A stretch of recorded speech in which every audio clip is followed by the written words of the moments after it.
Dude, I hate this shit. Like, this happens every like couple weeks, and there's never a fire.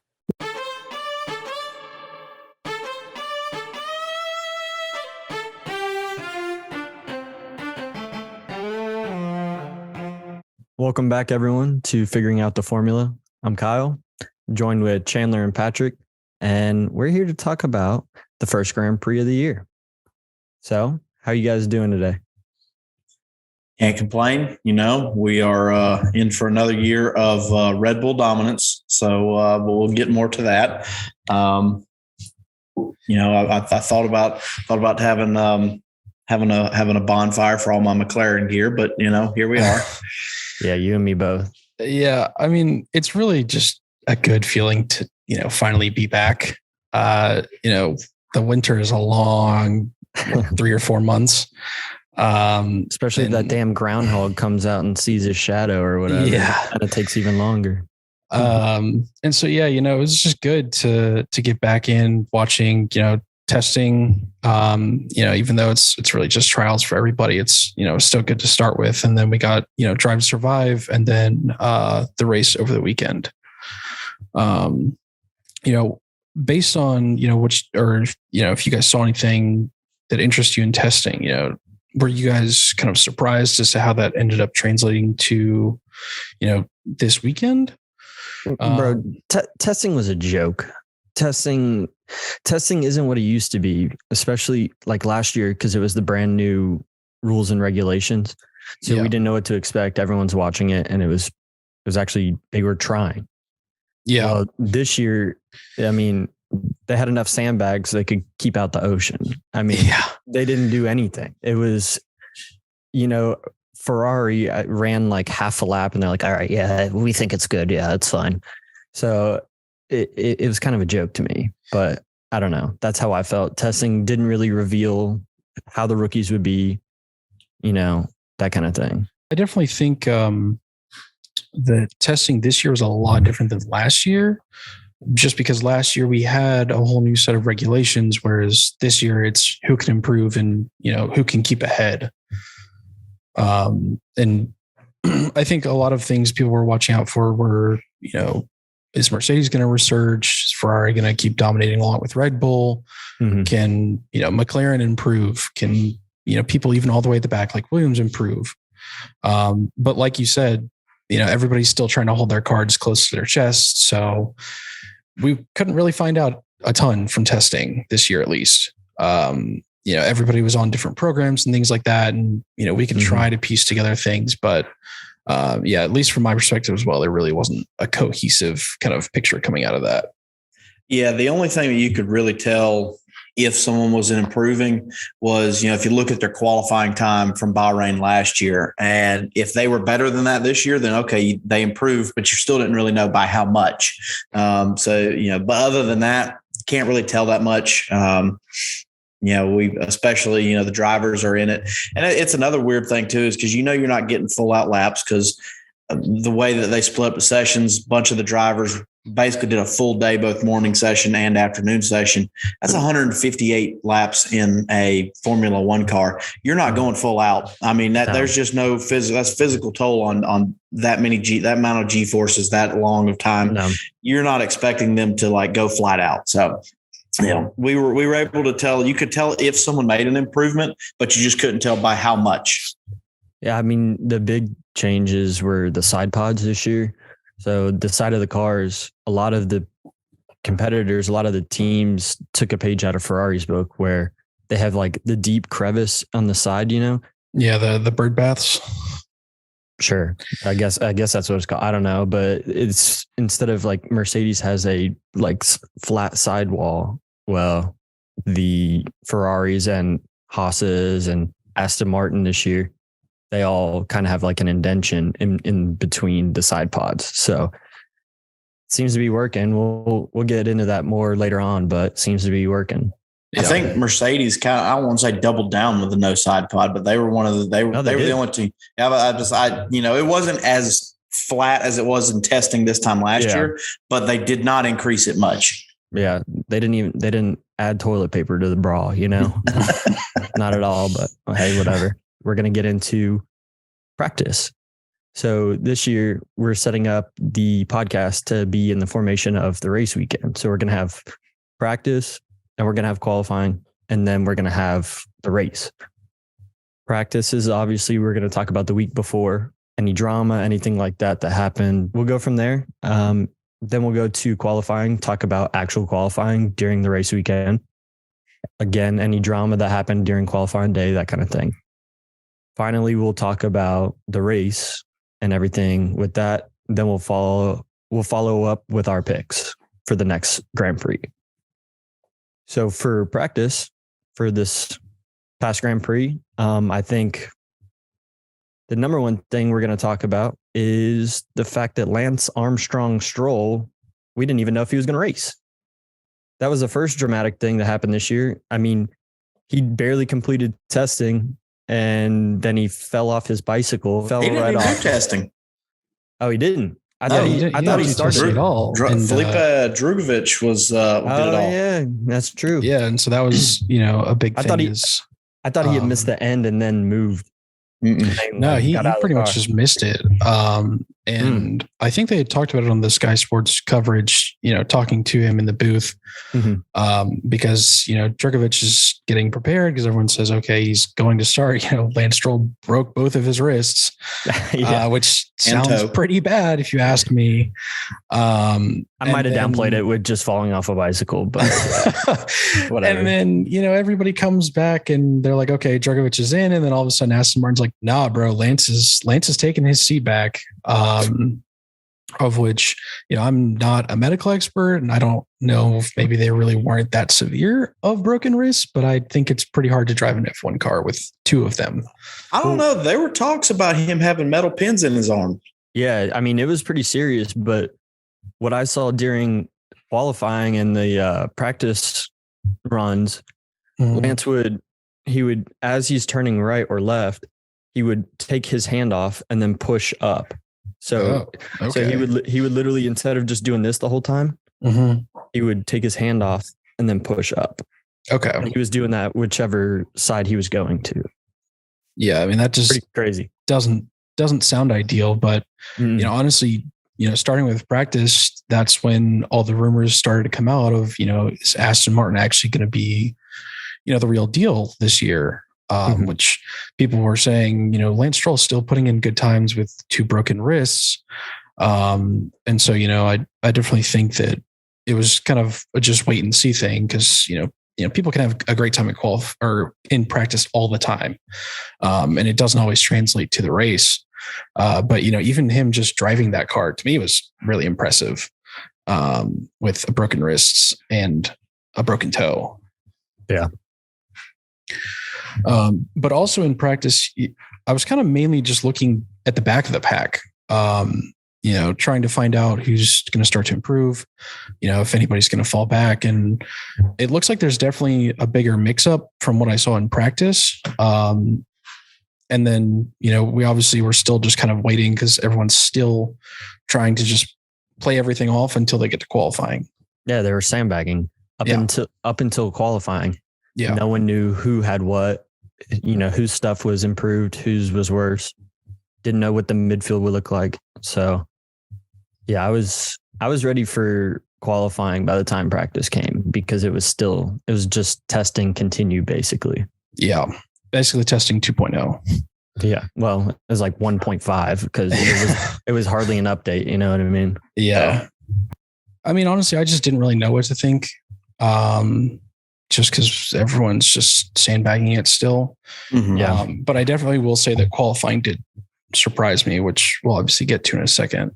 But this first practice just wasn't a ton to kind of meddle on, So we'll pick up more. And now once these practices get going, now everybody knows what everybody's got. So, and then, also in Bahrain, they had the fortune of having a previous testing on the same track. So you're not out there trying to learn how to drive that track. You've done it already. So it's just going in motions.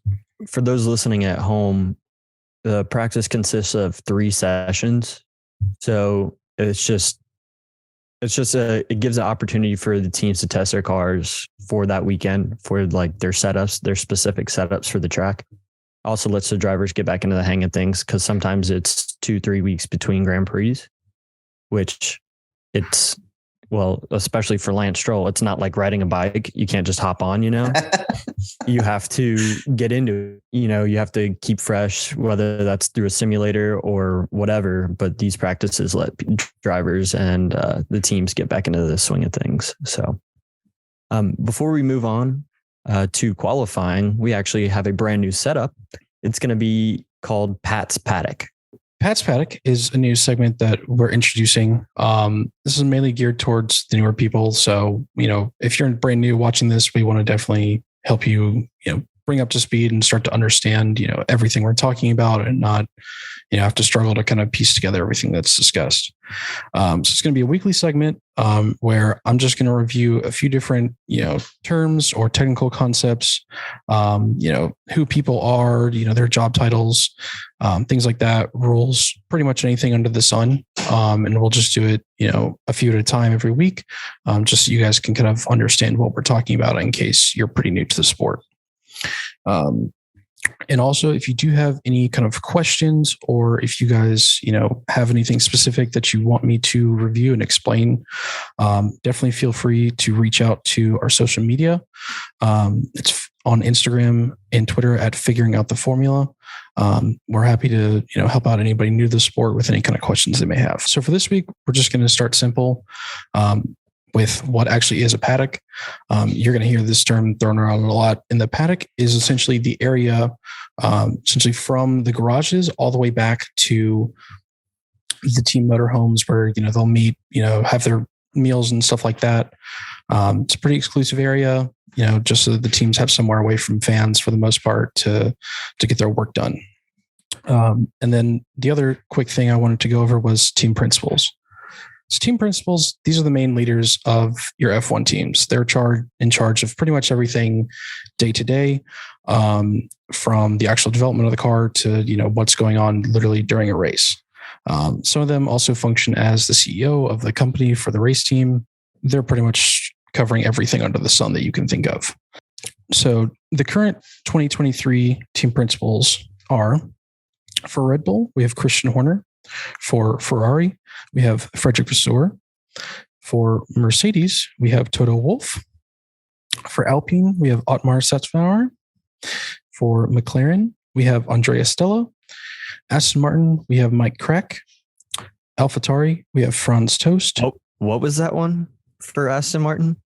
Mike Crack. Pause. What? Say that again for the viewers back home that can't hear. His name is indeed Mike Crack. And that is not a joke. That is his actual legal name. And that joke never gets old. It will never get old. All right. Who comes after Mike Crack? So after Mike Crack, rounding out the grid, we have AlphaTauri led by Franz Tost. Haas, led by Gunther Steiner, who everyone loves from Drive to Survive. And then Williams has James Voles. The team principals, they do get shaken up a lot. It's just like drivers. If you're not performing, you're out. And, some people just end up leaving, and people will, swap from team to team to kind of move up that management ladder of F1. But they're pretty big and pretty responsible. The only kind of outlier you may hear about a lot is Zach Brown, who he's not the team principal of McLaren. He's the actual CEO, but he essentially does a lot more of the media and PR duties. Well, he's the CEO of McLaren Racing. So that covers their Formula E, that covers their Formula One team, their IndyCar team, and what is it, the Formula Off-Road? I forget. Yeah. I forget what it's called. Series is. But he's the outlier for sure. Like you said, it's a political world. It's a business world. So, you see all these principles move around all the time, but hopefully Mike Crack moves up. I don't know. I guess we'll see. Yeah. If you want to see the politics of the team principals, there's the one episode of Drive to Survive this season with Otmar and Zach kind of really going at it with the whole Oscar Piastri situation, that you'll really see kind of discussions and contracts and all of that stuff between those two, even though you won't see it much. The reason like Andrea Stella isn't in it, well, this time last year was Andrea Seidel. The reason they're not in it is because Zach's the CEO and dealing with the contract side of the thing, whereas Andreas was, they're kind of working on the strategy and all that stuff. But it's good to see, as a McLaren fan, I feel certified to say that it's all a show for Zach Brown. But he is a clown. Zach Brown is a clown. He is literally just there to get more followers on TikTok. He doesn't do anything. He felt bad for yesterday's event, so he gave 10% off the McLaren store online. So you can go buy you some more gear, Kyle. Yeah, we'll talk about why everything on McLaren's website is on sale right now later. Actually, we'll just talk about it now. Let's move into qualifying. So that was the practice session of this podcast. So we're going to move right into qualifying. I think I want to start with the fine that Charles Leclerc should get. He littered so much trash all over the freaking track. I mean, half his car disappeared right into the racing line. I don't understand. How can you, in your first real showing, because like we said earlier, they sandbag, they don't show anything, not even in the practices. They finally go out there to qualify and half his little his wheel well nose piece broke apart. Yeah, of which he didn't actually touch anybody or anything. No, there was no contact. Unless it just fell apart. There was it. I was going to say the only thing I could think of is if on the main straight, it was pretty bumpy and it's a very long piece that actually goes down the entire length of the wheel, and it was literally just too low. And then when he hit a bump, it just snapped. Yeah, but that's what testing is for. And they not going full pace didn't allow the team to test that. The only other thing that I'll think is that, and this kind of looking forward to the race, but back is so you're going down that straightaway. Carlos made a comment during the race talking about how going down the straightaway, the car was bouncing a decent bit, which brings us back to the whole porpoising gate last year. Is Ferrari still dealing with porpoising? Like, is that the up and down of the car making the piece hit the ground and bump off? I mean, who knows? The other thing was that, and correct me if I'm wrong, it was Alex Albon's car, I think, that also had a similar piece of his car just fly off in the middle of the third DRS zone, and then they had to actually red flag the session. I don't remember that during qualifying. Yeah, it was during. I don't remember him red flagging, but I know that he had to come out. But yeah, they ended up red flagging it for it was maybe a couple minutes, just because it was a pretty substantially sized piece of the car. But it looked like the same thing. So I'm wondering if this is going to end up being a common thing throughout the season, or if this was just some random fluke that they just didn't think about. Probably because none of them freaking tested. They didn't actually test. Yeah. You don't put the full load of gravity onto the car at full pace. Well, how are you going to know this stuff's going to fall off? You don't. So I don't know. I think that was pretty pitiful to show that on the first outing, basically. Imagine the struggles they went through last year between strategy and all that. They should have won, or they could have won a world championship, but they were not reliable cars. And they fired their team principal too. And your first of the new season, you're doing basically the same stuff, different year. Reliability. It's so we'll be talking about that throughout the season for a bunch of teams, but that was, I don't know, that was embarrassing. But I think my next point is the most embarrassing thing of it all. Me and Chandler are huge McLaren fans. It's tough.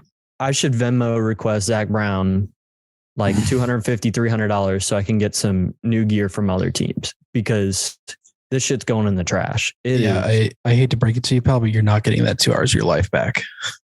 Yeah, it was not it, because you had Oscar finished in 16th. 15th, 17th, no, 18th. He was 18th. Sorry. We're talking about qualifying. Yeah, in qualifying, he finished 18th in qualifying. He finished way in the back. And then Lando finished 11th. I mean, look, I'll give props to Lando. He almost took a tractor into Q3. And for those of you who don't know, the term tractor in F1, it just means a real slow moving car. It means a piece of shit. That's what it means. You go. It means the rolling turd. Yeah. So, I mean, he almost took that tractor into Q3, but 11th is not where Lando Norris type driver should be finishing on a grid. I said this last episode. Lando Norris has a skill to be a world champion. Mm-hmm. He just doesn't have the equipment. McLaren kept promising him, okay, we're going to get you that equipment. We're going to get you that equipment. It's only gotten worse. Since he's been driving for McLaren, it's gotten worse and worse and worse. Terrible. Yeah, I mean, it'll be a long season for McLaren, just judging based on that qualifying. There's just clearly something wrong with the actual core design of y'all's car, which obviously for y'all's sake, I hope they figure it out. But like you said, they've just been going backwards year after year after year, when people finally thought they were researching a few years ago. Now on kind of another team's perspective, you have a team like, say, Haas, where qualifying, Kevin Magnussen didn't really do much. I think he finished 15th or 17th? 17th. And then you have Nico Hülkenberg, who has been out of F1 for a few years now. As a primary driver. Yeah.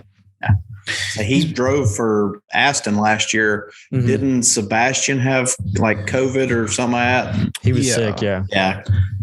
And, Hulk comes back, in a essentially brand new car for him and drags that car all the way into Q3, of which I don't think they specified a reason, but he ended up getting a DNF for Q3. His track time limits. Yeah, his time was deleted because of track limits. So he would have finished 7th, I think 7th or so. I mean, it wouldn't have been. I think drastic.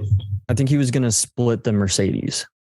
Yeah, so I mean, it wasn't one thing where he was and I don't think either they didn't have enough time to bring him in and put more fuel on and get him back out there, or they didn't want to burn an extra set of tires. Yeah. But I'm also hoping that, they're not just going to let it be like last year where, they started strong in Bahrain and then basically did nothing else. But, they're one of the people at the back that look to improve, but only time will tell from this point. And so, I'm hoping that, Hulk can at least get it together, maybe finally gets a podium after who knows how many race starts. But then on another side of this, you have a team like Williams, who I don't know how much you guys like Williams. I personally just kind of like them as an underdog. For those of you that don't know, Williams used to be the absolute powerhouse of F1 back in the 80s, 90s, early 2000s, where they were dominating, coming up with all kinds of crazy innovations. But in the last probably decade or so, they have just been terrible. This year, they've got a new driver, Logan Sargent, one of the first Americans in F1 in a while. And, I personally I thought that he looked pretty strong for his first outing.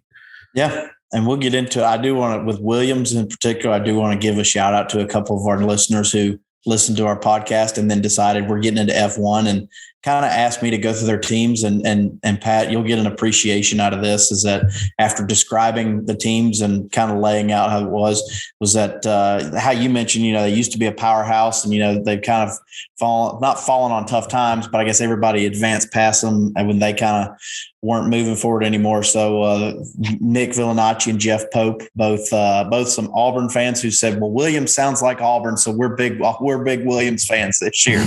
Yeah. So they, it's good to have, and like I said, we talked about it on the first episode, and Logan Sargent being an American, people are going to embrace that. Among the rookies, Sargent looked fantastic, and we'll get into it, how he performed in the race. But even in qualifying, you think about it, in qualifying, Sargent tied Lando Norris on the dot, which first off is wild to have a qualifying time down to the 1,000th of a second be the exact same.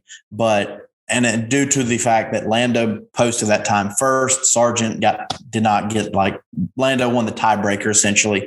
But in his very first qualifying session, Sargent almost brings that car into Q2, and who knows what happens there. I mean, we see Albon had a pretty good run going in Q2. So it is exciting. I personally, like, with McLaren down the drain right now, it's like, if I feel like that viral picture of Rob Lowe wearing the NFL hat at the Super Bowl, like, that's just me with basically everybody. But yeah, Williams is got the exciting F1 hat on. Yeah, that's right. Williams is a very exciting team to, like, pull for, because there's a lot to root for with them.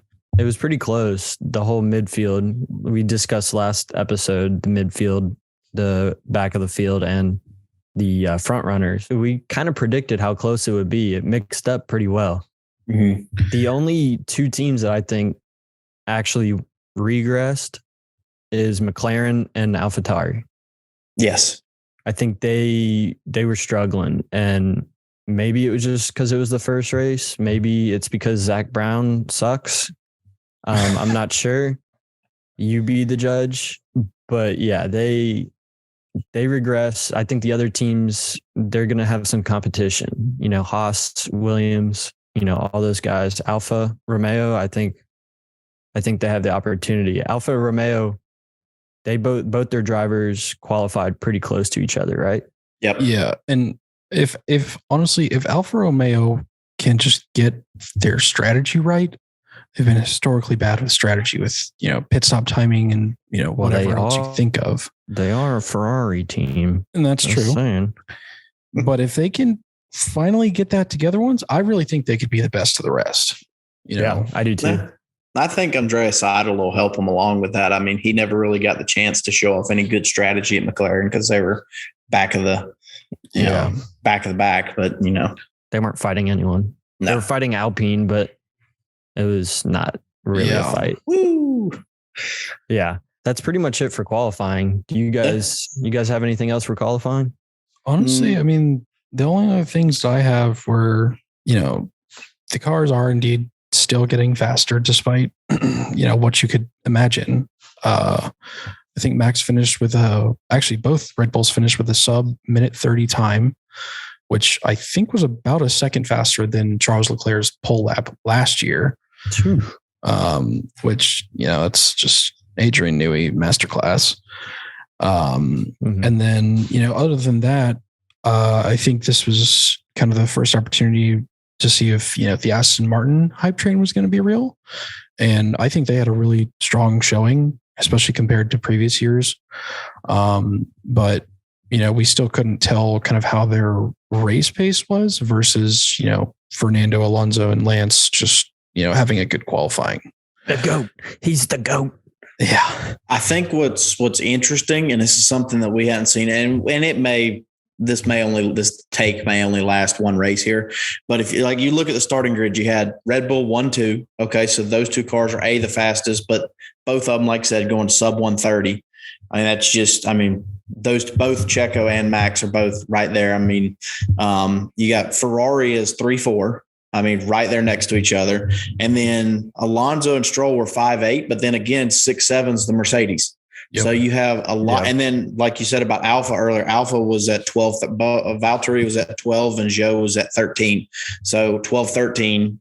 And then I know that it pops out. It showed Williams was 15, 16, but Albon obviously retired early in Q2. Mm-hmm. But you have a lot of teams where they're close together, their drivers are. So what I think you're really going to see is early on, you might see some of these folks racing their own teammates a lot harder to try and get that priority early on in the season and get that points advantage. So then come middle of the season, later in the season, they decide who we're going to prioritize. Like, obviously we know that Max is number one and Sergio is number two. However, we were having this conversation after Monaco last year of, hey, if Checo goes and wins Baku and, Max finishes second and really starts to kind of take a lead, we might have to prioritize Sergio. So I think we're in for a lot of good stuff to watch during the race, even if the Red Bulls are running their own race, in another country from the rest. You're going to see a lot early on here in Saudi Arabia of teammates racing each other, and I love it. I mean, I love seeing that. That's the ultimate tell of you as a driver is you're racing your teammate. Yep. So because you have the same car. Yep.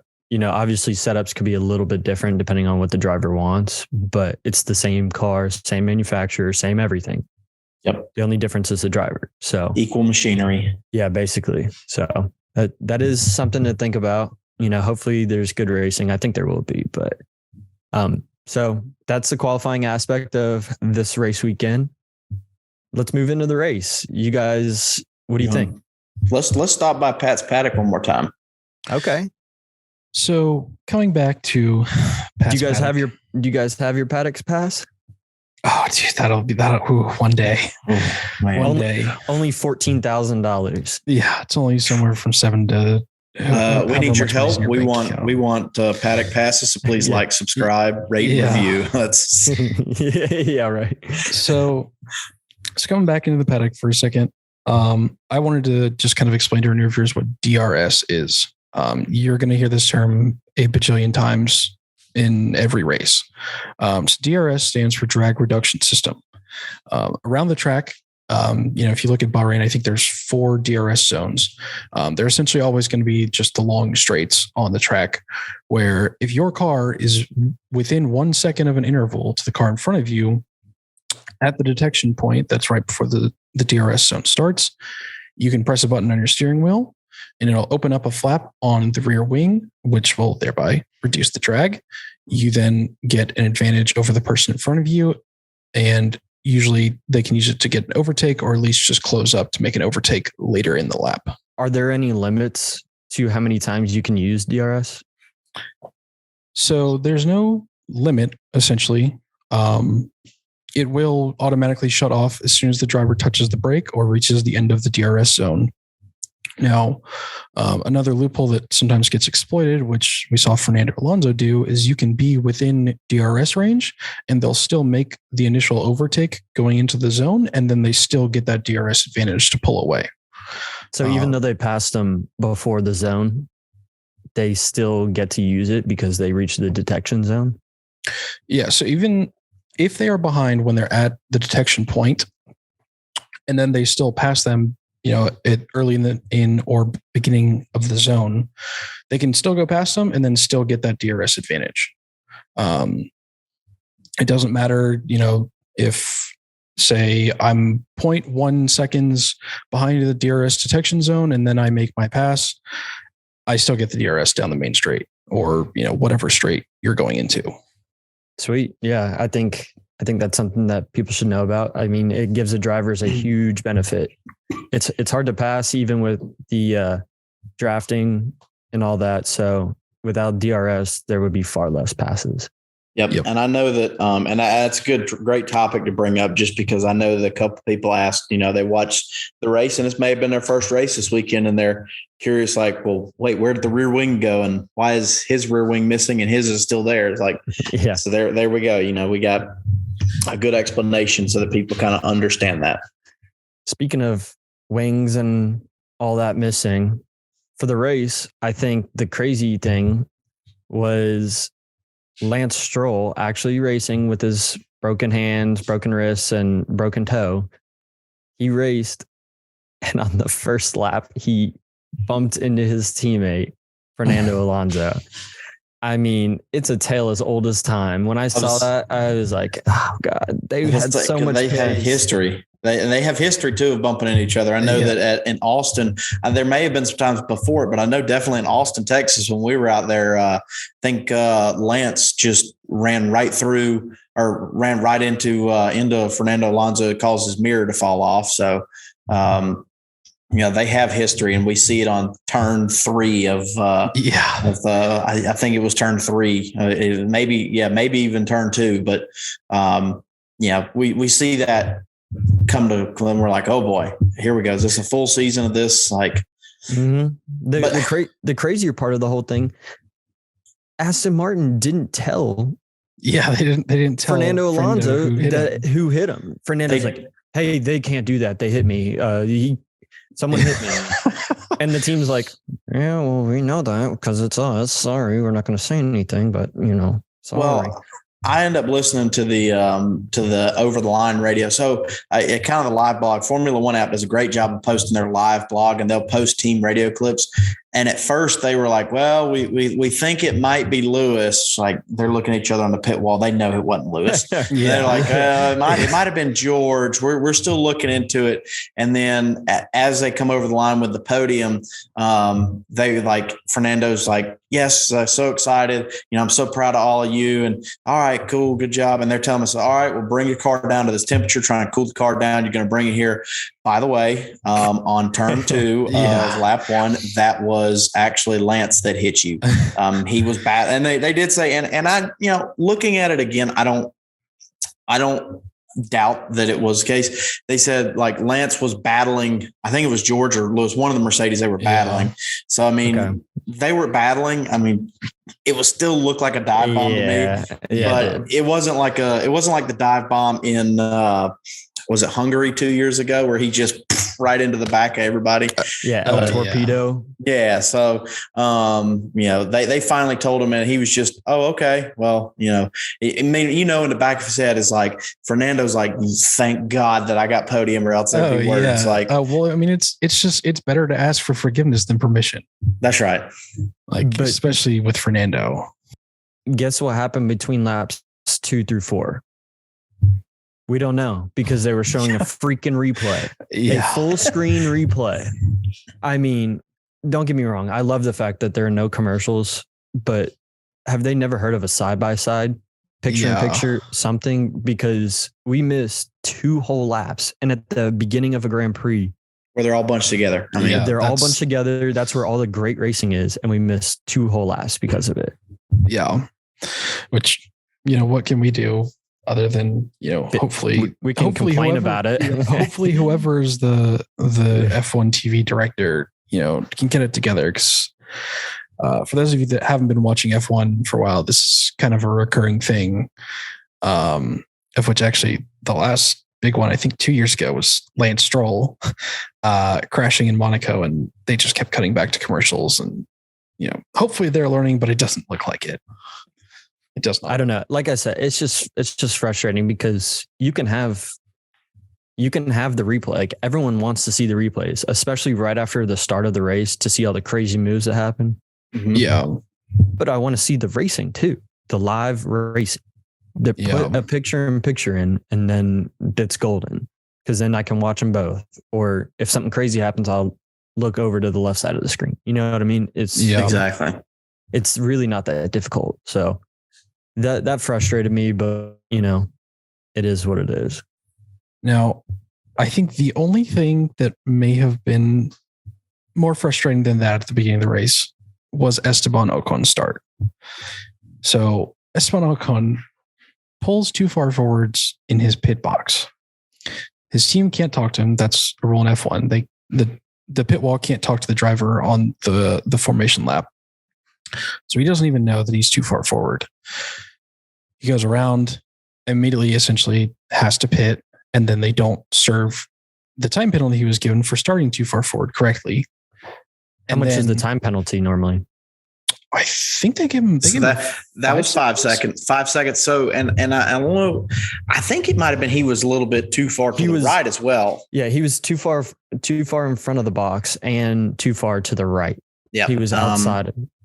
So that was a 5 second penalty. And so in Formula One, you have it's not really a choice, but is a penalty like that. You come around the next time you pit, you have to serve that penalty where basically your crew cannot touch the car until you've served that penalty. Now, if you get a time penalty with 2 laps to go, obviously they're not going to make you come in and pit. You just run to the end of the race and they'll add 5 seconds to your time, see where you fit in. So he comes in to serve the 5 seconds, and he also had gotten some damage on his front wing in those first couple of laps. So they were going to change out the front wing, which that does take some extra time. Everybody can hover over the car. You can get as close as you can, but you can't touch the car. I'm not touching you. That's right. That's right. And FIA looked at a bunch of camera angles and determined that somebody touched the car 0.4 seconds before the 5 seconds was up.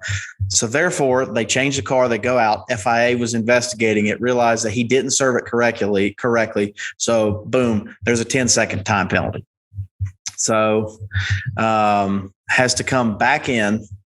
And then I know that he served the 10-second, but he got another 5-second for speeding. Speeding in the pit lane. He was, I think I read that he was like, that's right. He was like 0.9 of a kilometer per hour over. Yeah, it was 0.9 of a kilometer per hour over the pit lane speed limit.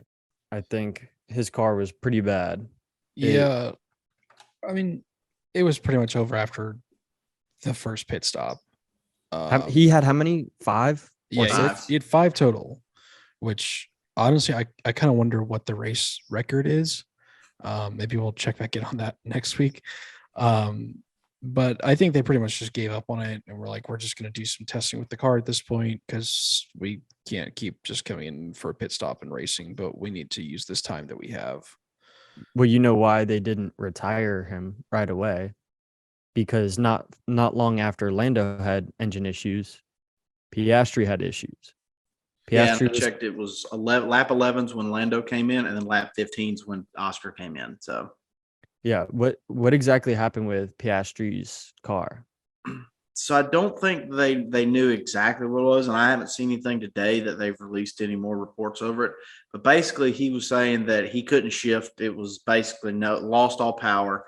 But what was happening was he said that when I turn, I have power, but whenever we're going straight, I don't.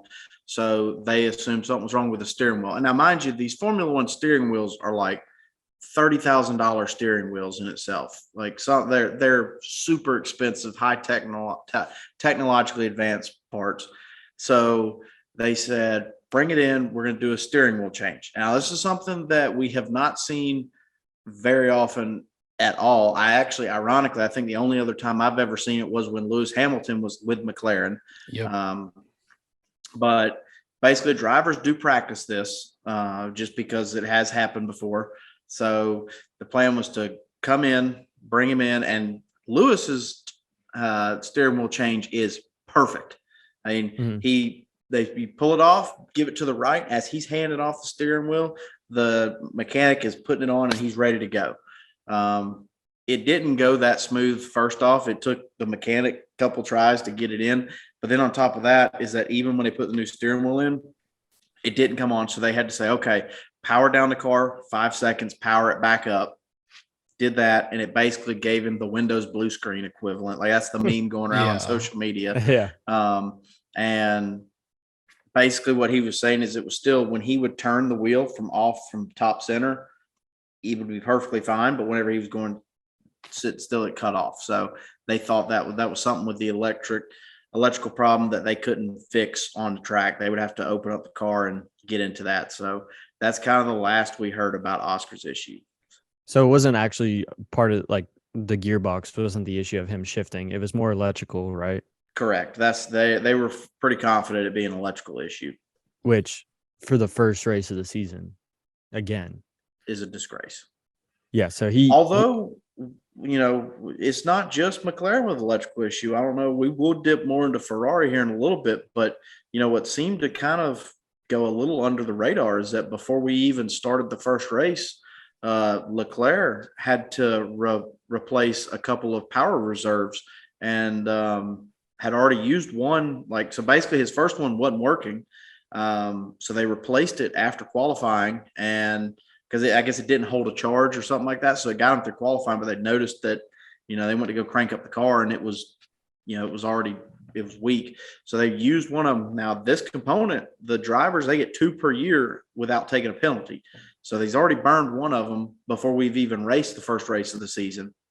Terrible. And then obviously his retirement, come to find out this morning, which like I said, we'll talk more about how Ferrari's race went, but come to find out this morning, the same part burnt out. So they had to replace it and it's not recoverable. So he's used both of his replacements on that component. So for him to for him to go is he's got to take a grid penalty next time. Yeah, I mean, it honestly kind of looked like a mostly similar situation as Piastri. From looking at the onboards, I mean, you can see Leclerc. He's coming around. I think it's turn like 13 or something on the back end of the track, and then all of a sudden you just hear his engine just cut out essentially. And then if you look at his steering wheel, it just starts basically going haywire. And there were some like crazy messages on there that it was like in the pit or something like that. That just obviously didn't make sense for being in the middle of a race.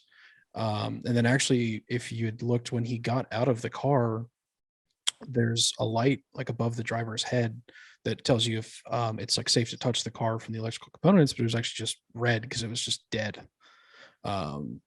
Which, it's not the end of the world for these teams because, last year we saw Red Bull have a double DNF in the first race because of issues with, I think it was their fuel pump or some component of it. But, it's pretty bad when you've already got to go through two of your most important components in your car and you haven't even finished a single race in the season. No, it was just embarrassing to see McLaren. They should basically have two cars retire. And then Ocon, we discussed his 3 penalties. They eventually were like, there's no point in keeping you out here because you're so far behind. There's no physical way that you can actually compete for points or anything. So we're not even going to burn up your stuff. Exactly. Which I honestly, I get it. Smart move. Yeah, I get it. It sucks because that means there's one less car out on the track. But, after 3 crappy penalties in a row, I mean, what'd they say? It was a total of like 35 seconds penalty time. I mean, it was a crazy amount of time. Yeah. It was one Max Verstappen worth of time. Yeah, honestly, yeah, that's a third of a lap at Bahrain. Yep. Just sitting in the pits doing nothing because of penalties. So Alpine just said, nope, you're done for the day. That's it. Yeah, so, which I guess to talk more about Alpine, what I really want to stress on is that, we looked at qualifying and Ocon looked pretty good. I mean, serviceable for the Alpines. And then Gasly didn't even make it out of Q1. I think he was originally 17th and his lap time got deleted. So they bumped him down to start at the back of the grid at 20th. I think Ocon started 10th, 9th. No, he didn't. I don't think he made it out of Q2, but it was like 11th or something like that. I'll say one of y'all look it up. But anyhow, it's like you're either like, top, you're somewhere between 8th and 13th with one of your drivers. And then Gasly, even though it was 20th, we're going to call it 17th. I mean, yeah. But Pierre makes his way from the back of the grid and just has a heck of a race. I mean, ends up finishing in the points in 9th. And just had a fantastic race. He went up 11 spots. Yeah, he was the biggest mover. Which is crazy that he wasn't driver of the day. Yeah. I understand. I understand for everyone that didn't watch the race, Fernando Alonso was voted driver of the day. So every Grand Prix, one driver is voted by the fans at on F1.com. Like you can vote on who you think was the best driver of the day. Well, Aston Martin's driver, Fernando Alonso, was voted driver of the day. But Pierre Gasly honestly should have got it. He moved 11 spots up, and only 3 of those were drivers who retired. Yeah, I mean, he ended up replacing Ocon. Ocon actually started 9th, which it's a hell of a recovery drive, to at least get, 2 points for the team. Yeah. Especially after Ocon struggles. And, it's not quite McLaren, but it wasn't a good day overall for the team, but it's better than nothing. Yeah. One car in the points is better than 0 cars in the points. Exactly. Yeah. I mean, you'd rather have one car at 10th and the other car at 20th than 2 cars at 11th and 12th. But yeah, so that thing is about Alpine, which it'll be interesting. I think that we'll kind of see a happy medium between what we saw with that. Is I don't think that you're going to have I don't think Gasly is going to being dropped out of Q1 every time, but also you're not going to see him move up 9 points, 9 spots each time. So I'm thinking that Alpine has a good shot. I think that they have to me right now, they are far and away after race one. I would say they have the biggest potential they have the clearest path to get fourth in the constructor standings, which is where they were last year. And although you'd like to be third, although you'd like to be, I say fourth. I take it back. Fourth. Sorry, I forget about the Aston hype train. Fifth. So that's a spot down. But really, I mean, who could have seen the Aston Martin hype train coming out of nowhere? I think that Alpine's set up for success for the future. I think that they're set up for success, but one of their biggest competitors blew past them, and then one of their biggest competitors is also in the gutter right now. McLaren's in the gutter, and during testing, a lot of people were saying, "Oh, the Aston Martin is quick this year.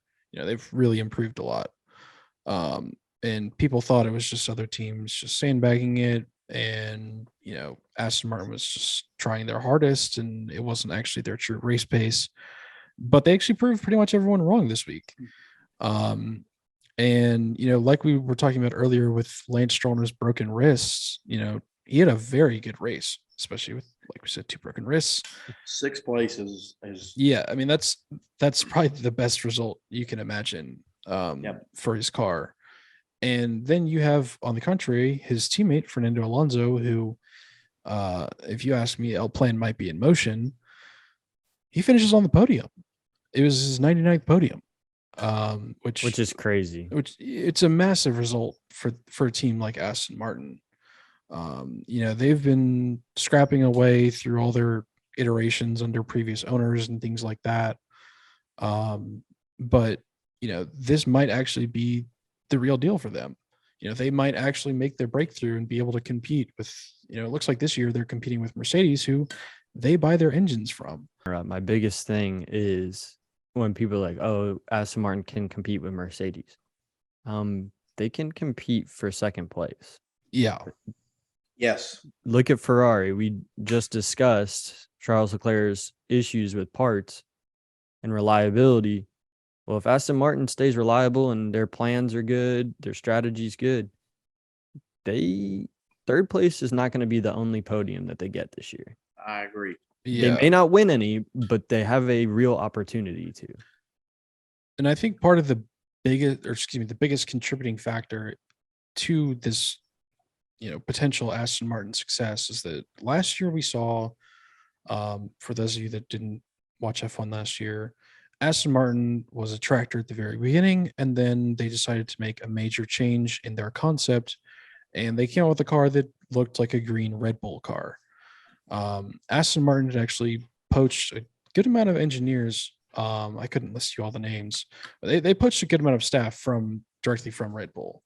And now that I think that they've had, a full season to develop the car and a full off season, I think it might actually be paying off. And instead of, competing just for points, they're about to be competing for wins. Yeah. Helmut Marko made a comment late yesterday even and said that Helmut Marko, by the way, kind of the special advisor to Red Bull's racing. So he's kind of oversees a lot of stuff. He made a comment that, it's very good that a lot of Red Bull folks got promotions by going to Aston Martin. It's very clear to see they didn't forget what they learned when they were at Red Bull. Yeah. Everyone loves a promotion, especially Mike Crack. Loves getting the recognition. I think it's great to see, it's not just the team principals, like we said earlier, that move around teams to get promotions. It's the staff, it's the mechanics, the factory engineers, all these people. The funny thing is, like you said, Aston Martin has Mercedes engines in them. They are Mercedes, but now Mercedes, the whole side pod, like I was talking about earlier, is such a big difference with Aston Martin. We saw the pace difference. I mean, the on-track battles during the race between Lewis Hamilton and Fernando Alonso were great. Fantastic. George Russell fighting with Lance Stroll passing him. Great battles. I mean, it was pretty good. I mean, it's embarrassing for Mercedes, if we're being honest. I think Lewis had made some comments after, I think it was after practice finished, that, he didn't think that the car was anywhere near where it needed to be. But, in qualifying, it looked like they were strong and they were probably just going to do about the same as they did last year. And then when it came to the race, they just couldn't pass anybody. And, Alonso was flying past them, Stroll flew past them. And honestly, I'm surprised that they finished as high as they did, just because, me too. every time they checked in with Lewis or George, they were complaining about not having power or, one issue or another, just the whole race. And I think they have one of the biggest uphill battles of the season right now, because they're basically just going to start over again. And it's the first race. For all you guys listening who might just be getting into F1, but you like other sports, football, baseball, basketball, all these other sports, you're never going to hear another team or someone on your team to say, like the Braves, Max Fried is not going to say, yeah, the Cardinals are just, they're going to absolutely obliterate us all season long. We don't stand a chance of winning. They're not going to come out and say that publicly. Well, Toto Wolff and Lewis Hamilton, and George Russell, for that matter, all three of them basically said something along the lines of that this weekend at one point. Like, yeah, we don't stand a chance, but, Red Bull's going to win every race. It is what it is, whatever. Like, what kind of competitive attitude is that? I don't know what's going on with that team, but it's not the team that we're used to of the dynasty, Yeah, I mean, I think that, the general perception of someone like Toto Wolff is he's just this iron giant that's going to crush you at any cost. And he keeps trying to resent that. But right now, I think deep down, he is like terrified of like what they're going to do. Because it doesn't look like there's any direction, honestly. It just looks like they don't know what they even want to try to start doing. It looks like Toto's the one that fell off his bike, not Lance.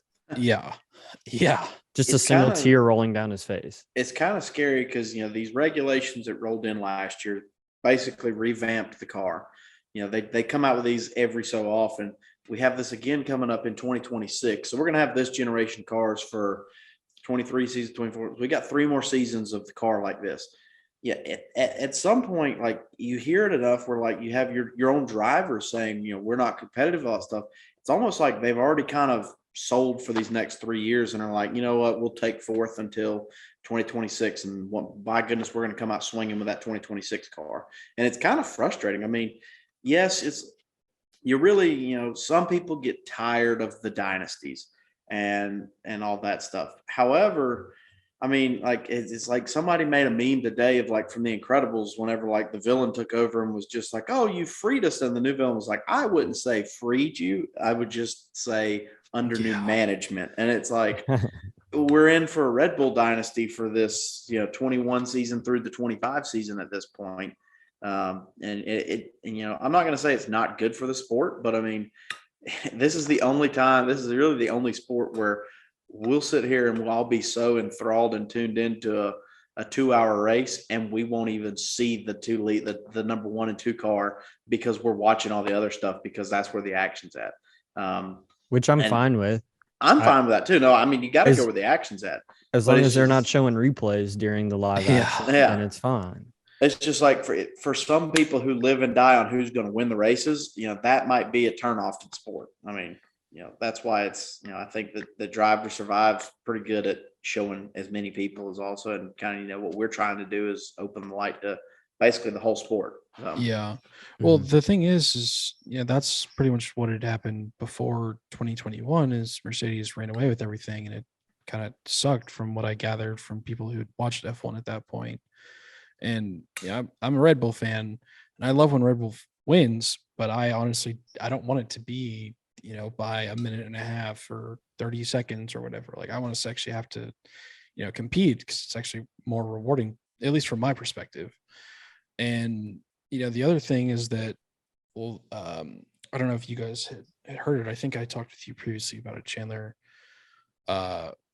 Max Verstappen's race engineer was basically telling him to slow down because he was too quick. And so they're basically thinking way ahead that, if they actually have just built a complete rocket ship, which it looks like they have, and they're just going to blow everyone away all season, it's very likely that the FIA will step in and introduce, some kind of technical directive to try to help all the other teams catch up.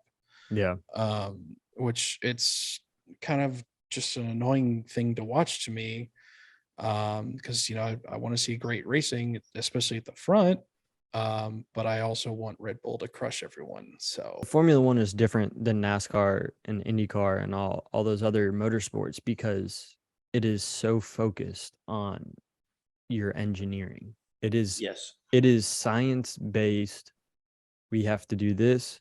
We have to design the car, take it to the wind tunnel so we can figure out what's going on. We have to figure out how much downforce, like all these different things. Well, Red Bull did it the best. And speaking, they shouldn't be punished. Yeah, they shouldn't be punished because, like with a TD, like a technical directive, because they actually designed the car way more superior than the others. And in a way, the way FIA structures the off season is, and kind of the rewarding of it really is already enough. Basically with wind tunnel time is that, they have a set number of wind, and if you're dead last, you get this much wind tunnel time. And then if you are the 9th best team, you get 90% of that, and then you like 85%. So the higher up you finish, the less wind tunnel and development time that you get for the next year. So, Red Bull won last year, so they're already getting the least amount of wind tunnel time. So you're already giving the benefit. All right, you finished dead last. Here you go. Take advantage of this extra time you have that Red Bull doesn't have. We also, now that we have the cost cap, it's not like baseball, like, the New York Yankees can go spend money, and Dodgers can go spend money. We got these small market teams.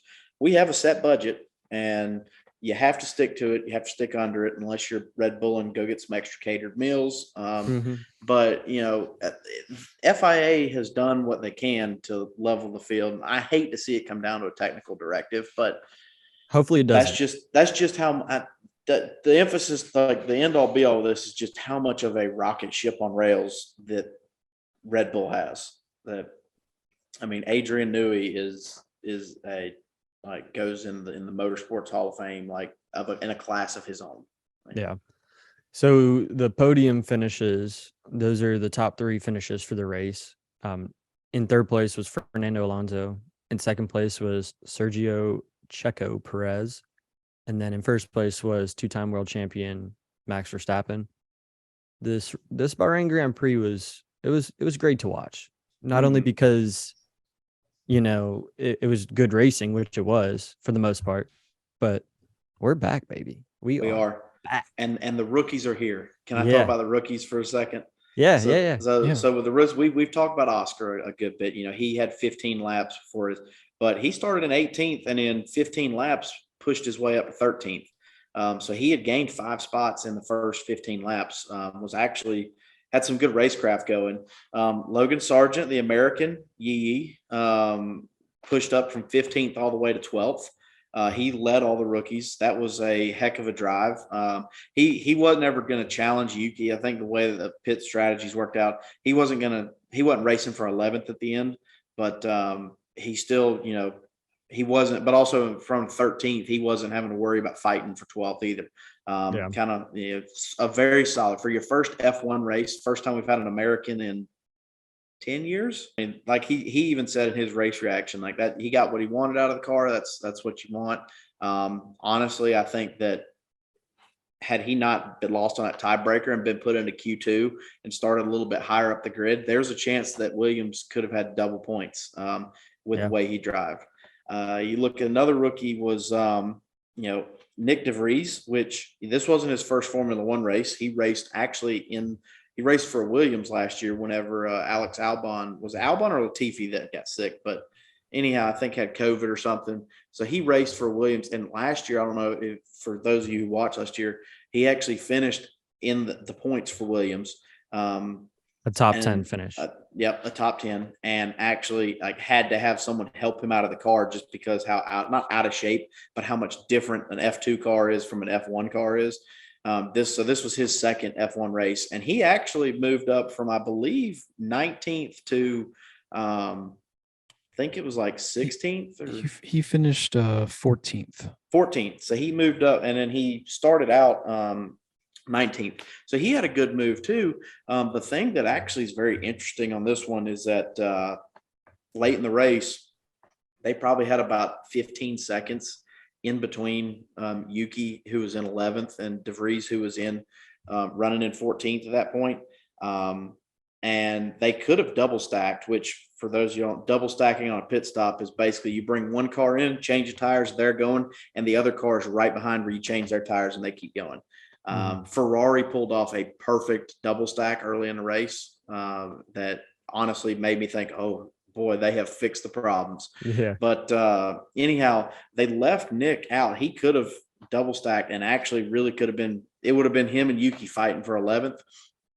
But they kept him out, and he's very frustrated about that. And I think that they, without going like finding too much out of it, because you didn't hear too much of the radio comms, I think that they prioritized Yuki. Definitely. And because I mean, Nick was like, I mean, he was just asking. He was like, I thought that we had X amount of time to double stack. Did we not have enough time? And they just said, we're going to talk about this later. We'll debrief later. We're not talking about this on the radio. We're going to have a meet about it. We're going to meet about it. So, I think that Nick De Vries is learning about how it feels to be a number 2 driver early on. For now, which is not necessarily a bad thing to learn it in your second race, because that way you know how to deal with it.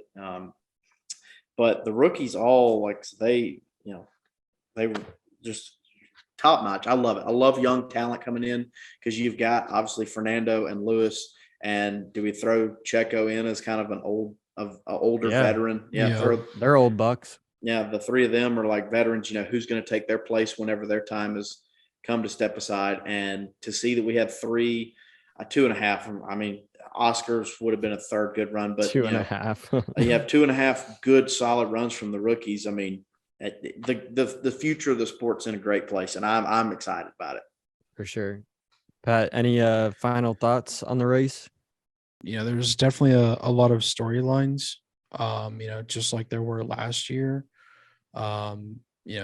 Last year, at least, there were a lot of bigger gaps between groups of teams. And this year, I love that it looks like it closed up a lot more.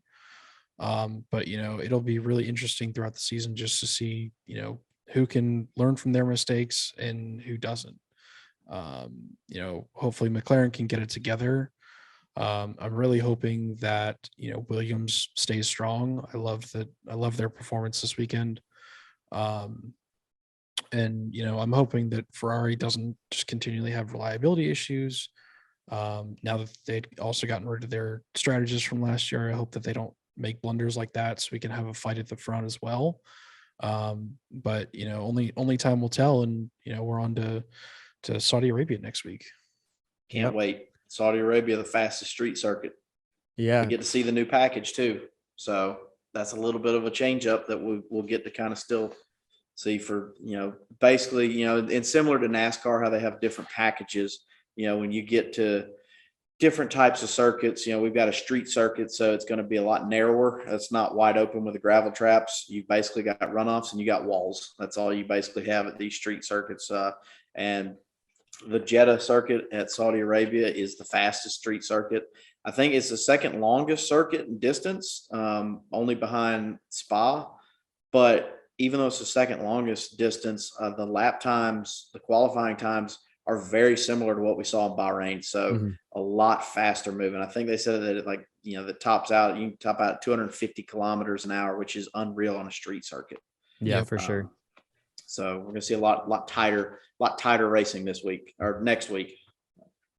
So for the upcoming Grand Prix, how about you guys give me your podium picks? I'm excited to hear what you guys think. Chandler? So I think that Max and Sergio are 1-2.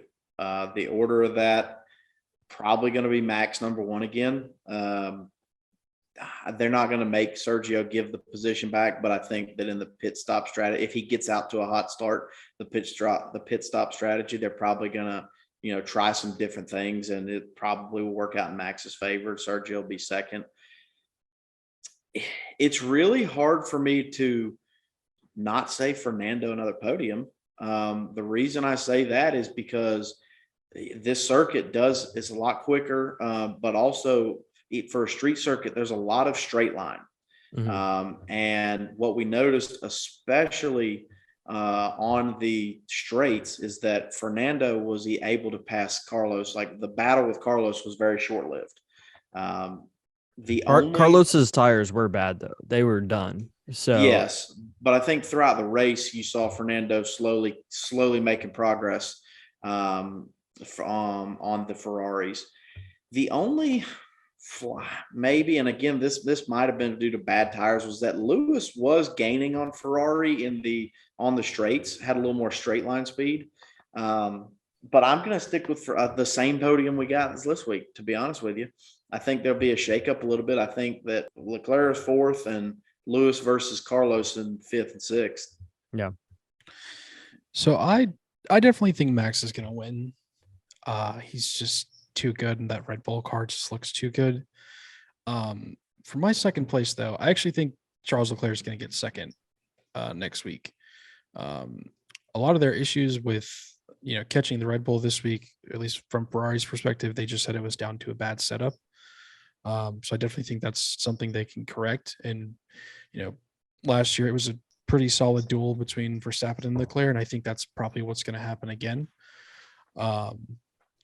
And then honestly, third or fourth is really close. I honestly do think that Alonso might finish third again.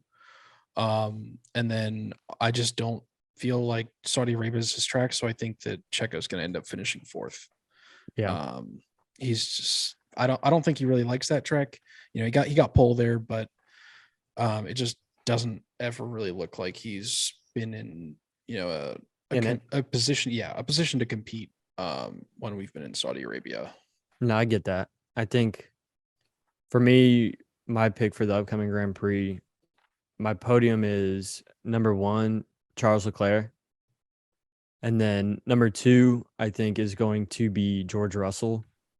And number 3 is Sergio Perez. The reason Max is not even close to there is because I hope he doesn't, but I think something's going to happen on the opening laps. I think he's going to get tagged by Carlos or someone, but I don't see him finishing this race. I think something's going to happen. I just have a feeling something's going to happen. This past Grand Prix, he was able to get away relatively easy. Now, Checo wasn't. Checo had a bad start to the Bahrain Grand Prix, and he was battling with Charles. Well, I think Charles is going to get second in qualifying, and something's going to happen to Max on the opening lap. So I think he'll be out of the race opening laps. Hopefully I'm wrong, but I guess we'll see. Yeah. Max did lose out in qualifying 2 years ago because he lost control. Flying. Everybody's flying, but he just couldn't hang on to that Red Bull in the last couple turns. Yeah. So that's my podium picks for this upcoming Grand Prix. I'm glad we're back. Boys, we are back. All the way back. Oh yeah. And we got El Plan in motion. So life is good, buddies. We get to play my favorite song every week. Play that song, baby. Yeah. All right, everyone. Thank you for listening to Figuring Out the Formula. Don't forget to like, comment, subscribe, share it with your friends, family, and everyone else who loves F1. All right. Bye-bye. Race on.